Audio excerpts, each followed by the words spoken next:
Marami nagtatanong nito.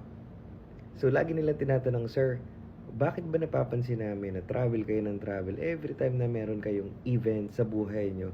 Ito po ba ay for leisure lang o meron din tong pampaswerte tulad ng lagi nyong ina-advise sa amin?"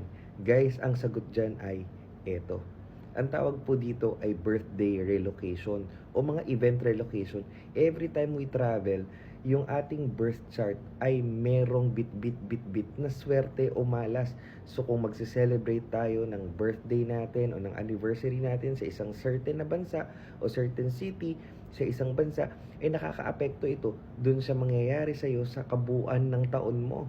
So basically, kung mapapansin nyo, last time nagpunta kami ng Thailand, ngayon naman nandito kami sa Malaysia, it's because gusto namin ma-maximize na maging perfect yung susunod na taon nung either birthday namin o syempre nung aming marriage. Kaya we travel from one place to another para make sure namin na maging maganda yung kalabasan nung isang kabuuan ng taon ng marriage or isang kabuuan taon kung ikaw yung nagbo-birthday.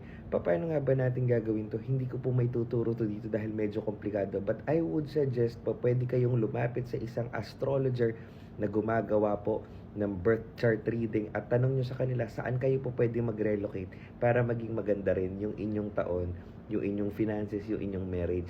Guys, ito ay isang sikreto na hindi alam ng marami na madalas namin ginagawa. Kaya kung maaalala nyo, before ay talagang struggle din kami, pero ngayon kahit pa paano makikita nyo every time we travel